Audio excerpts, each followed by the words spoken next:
कहानी सियाराम शरणगुप्त द्वारा लिखी गई है। उस दिन बड़े सवेरे श्यामू की नींद खुली तो उसने देखा उसके घर में कोहराम मचा हुआ है और इसकी माँ नीचे से ऊपर तक एक कंबल ओढ़े जमीन पर सो रही है और उसके घर पे सभी लोग उसे घेर कर रो रहे हैं, मतलब विलाप कर रहे हैं। लोग जब उसकी माँ को शमशान घाट ले जाने लगे तो श्यामू ने बहुत उत्पात मचाकर बोला, मेरी माँ काकी को कहाँ ले जा रहे हो? मैं नहीं ले जाने दूंगा इन्हें। लोगों ने बड़ी कठिनाई से उसे हटाया और शव को अग्नि में संस्कार करने के लिए ले गए। श्यामू को एक दासी ने घर पे ही राम राम कहकर संभाल रखा था, जबकि बुद्धिमान गुरुजनों ने उसे विश्वास दिलाया कि तुम्हारी काकी मामा के यहाँ गए, परंतु ये बात उसे ज्यादा दिन नहीं छिपी रह सकी कि उसकी काकी राम के यहाँ गई है। वह काकी के लिए लगातार रोते रोते उसका रुदन तो शांत हो गया, परंतु उसका मन नहीं शांत हुआ। एक दिन वह अकेले बैठे बैठे आकाश की ओर देखता रहता और सोचता, मेरी काकी कब आएगी। एक दिन उसने ऊपर पतंग उड़ता हुआ देखा। उसके मन में खुशी आ गई कि मैं भी ये पतंग चाहिए, हमें भी। वो अपने पिताजी के पास जाके बोला, काका मुझे पतंग मंगवा दो। काका ने कहा कि ठीक है, मंगवा दूंगा। पत्नी की मृत्यु के बाद विश्वेश्वर बहुत ही उदास रहने लगे। अच्छा मंगवा दूंगा कहकर वो कहीं और चले गए। श्यामू ने पतंग के लिए बहुत उत्साहित था। वह अपनी इच्छा को और देर नहीं रोक सका। एक जगह एक खूंटी पर विश्वेश्वर का कोट टंगा हुआ था। वह चुपके से जाकर स्टूल को खींचकर उस पर चढ़ के कोट के जेब में से हाथ डालकर एक चवन्नी निकालकर तुरंत वहां से भाग गया। सुखिया दासी का लड़का भोला श्यामू का साथी था। श्यामू ने भोला को चवन्नी देकर कहा, अपनी जीजी से छुपकर एक पतंग और डोर मंगवा देना, अकेले में लाए, किसी को पता न चले। भोला लेकर चला गया। पतंग तो आ गई और एक अंधेरे कमरे में पतंग और डोर रस्सी बांध रहे थे।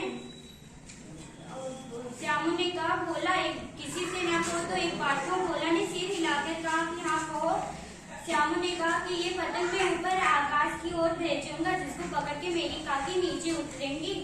भोला श्यामू से भी समझदार था। उसने कहा, या तो बहुत अच्छी बात है, परंतु एक कठिनाई है। यह रस्सी तो पतली है, उसे पकड़ के काकी नीचे नहीं उतर पाएंगे, उसे गिरने का डर रहेगा। और ये बात सुन के श्यामू उदास हो गया और वह सोचने लगा, ये तो लाखों रुपये की बात है। एक कठिनाई और है कि मैं अब मोटी रस्सी कैसे लाऊंगा जो मेरे घर के लोग बिना दया माया की मेरी काकी को जला आए, उनको इस काम के लिए क्या कुछ देंगे। वह कहकर उस रात, बड़ी रात उसे नींद नहीं आई इसी चिंता में। भोला उसने पहले दिन की तरह उसने दूसरे दिन भी वही चीज किया। उसने कोट में से रुपए निकाले और भोला को दिए। कहा कि दो रस्सी अच्छी ले आओ, एक रस्सी छोटी भी पड़ेगी। भोला ने कहा, मैं जाहिर भैया से एक कागज में काकी लिखवा लूंगा, इसलिए काकी के पास अच्छी तरीके से पहुंच जाएगी। पतंग तो आ गई। भोला और श्यामू ने पतंग में वही अंधेरी कमरे में बैठकर पतंग में डोर बांधने लगे। अचानक प्रचंड रूप धारण करके विश्वेश्वर एक शुभ कार्य में विघ्न की तरह आ घुसे और श्यामू और भोला को धमकाकर बोले, तुम दोनों ने मेरे कोट से पैसे निकाले हैं। भोला ने एक ही डांट में पूरा भेद बता दिया।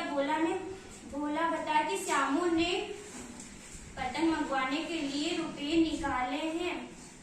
और विश्वेश्वर ने यह बात सुनकर श्यामू को 2 थप्पड़ मारे और कहा, चोरी करके जेल जाओगे, आज मैं तुम्हें चलो बताता हूँ। श्यामू को लेकर गए और श्यामू को ये बात सुन के कई थप्पड़ मारे और कान मलते हुए कहा ये पतंग उठाकर उसने फाड़ दिया और अब रस्सी की ओर देखते हुए बोला, ये रस्सी किसने? भोला ने कहा, श्याम इन्होंने ही मंगवाए, कहते पकड़ के काकी नीचे उतरेंगी। यह बात सुनकर विश्वेश्वर घबराया। बैसुत वहीं खड़ा हो गया। उसने पतंग उठाकर देखी तो उस पे काकी लिखा हुआ था। रामगुप्त द्वारा रची गई है। श्यामू एक सवेरे जब श्यामू की नींद खुली तो उसने घर में देखा कि सब लोग रो रहे हैं और उसकी काकी को जमीन पर सुलाया गया है। उसे लगा कि मेरी काकी सो रही है और जब उसकी काकी की अंतिम संस्कार करने के लिए ले जाने लगे तो वो श्यामू ने कहा कि मैं इन्हें नहीं ले जाने दूंगा। मेरी काकी को कहाँ ले जा रहे हो? ये अभी सो रही है। ये भी सो रही है।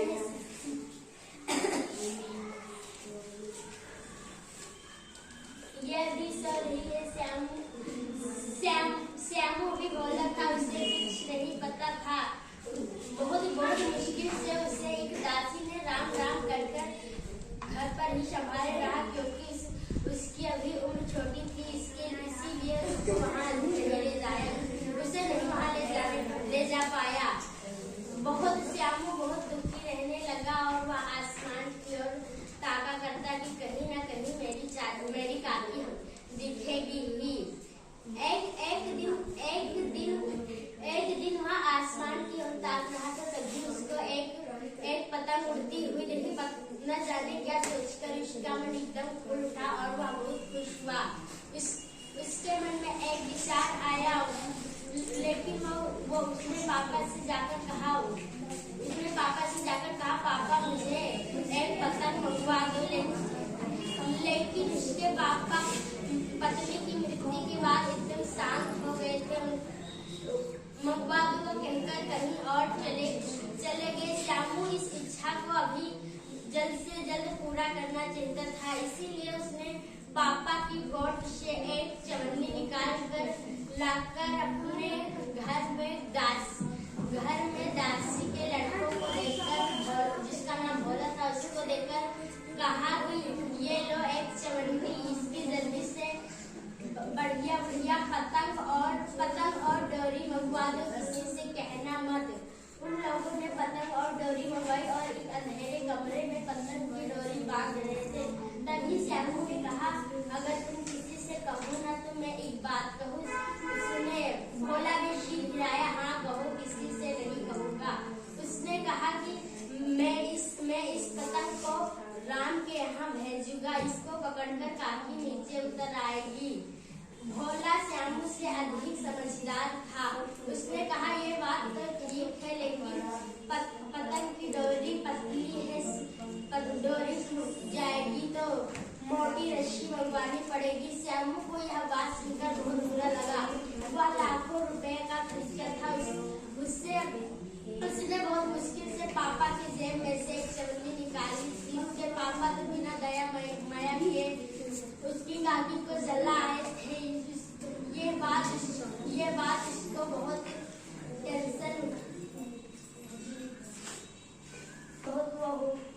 टेंशन हो रही थी।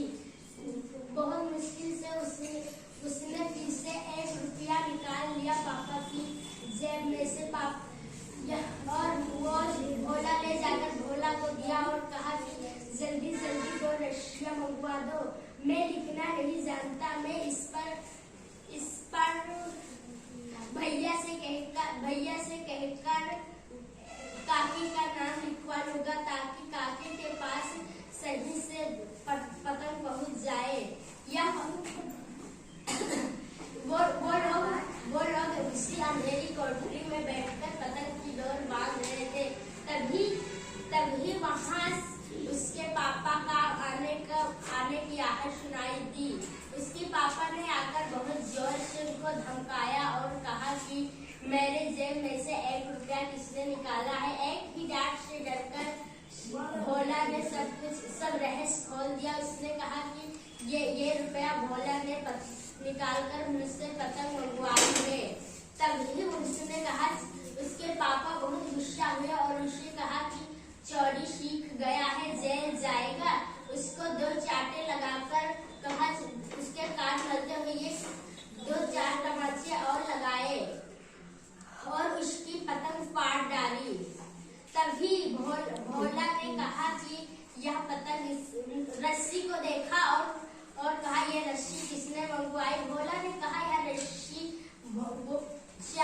मंगवाई। इस पतंग से वो वहाँ काकी को नीचे उतारेगा, आसमान से ये पकड़कर काकी नीचे उतर आएगी। तो वो उसके पापा को बहुत बुरा लगा और वो बहुत दुखी हुए, अपने आप पर उसको पछताया हुआ वहीं खड़े खड़े पछता रहे थे। Very good. शामू की नींद खुली तो वह देखा कि घर में कोहराम मचा हुआ है। उसकी माँ नीचे से ऊपर तक एक कपड़ा ओढ़े जमीन पर लेटी है। शामू ने बोला कि मेरी माँ भी सो रही है। जब वह शमशान घाट लेकर जाने के लिए उठाया, शामू ने बोला मेरी माँ को घाट लेकर जा रहे, मेरी माँ भी सो रही है। और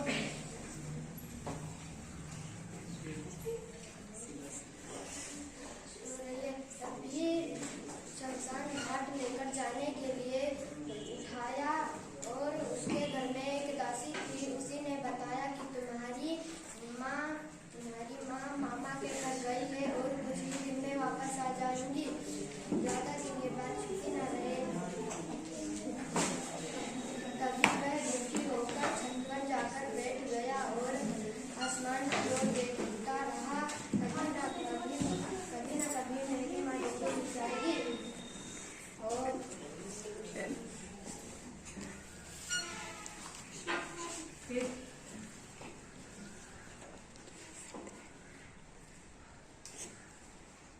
ये क्या सोचा उसने? उसने सोचा कि एक पतंग उड़ता हुआ देखा और वह अपने काका से बोला मेरे लिए एक पतंग ला दो। तभी उसने हाँ कहकर कहीं और चल दिया। तभी वह गया और कहीं चला गया। तभी वह दुखी होकर इधर उधर बैठता रहा। तभी उसने अपने काका का एक कोट देखा और उसमें जाकर एक रुपये निकाल कर दासी के बेटे को दिया। भोला को मेरे लिए एक पतंग और रस्सी ला दो। वह गया बाजार से गया रस्सी और पतंग लाने। तभी वापस आया। वह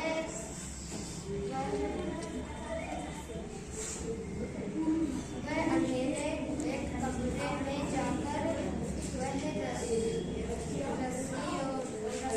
पतंग और डोरी को लेकर बैठ गया।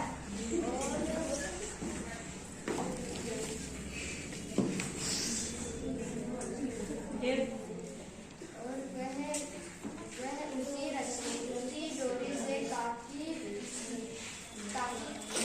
के तक पहुंच जाएगा और उसी डोरी को पकड़ कर काकी नीचे आ जाएंगी। वह रस्सी बंधी थी। तभी शामू ने दुखी होकर बोला कि हो गया कि मैं तो लाखों रुपए का खर्चा है। और उसी ने जाकर उसी जेब से एक रुपये निकाल कर दासी के बेटे को दिया। जा बोला मेरे लिए 2 रस्सी ले आ। तभी भोला ने गया बाजार से 2 रस्सी लेने के लिए। वह 2 रस्सी लाया और पतंग को बांध रहे थे। तभी काका आए और बोले कि मेरे जेब से तुम पैसे निकाल रहे हो, मेरे जेब से तुम पैसे चुरा रहे हो। वह बोला कि भोला ने एक ही रात में सारी बात बता दी कि शामू ने तुम्हारे जेब से एक रुपये निकाल कर पतंग लाया है।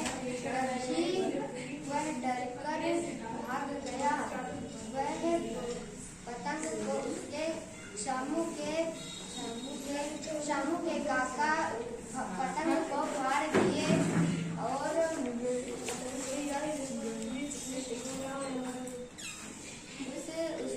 पूछा कि रस्सी कहाँ से लाए हो।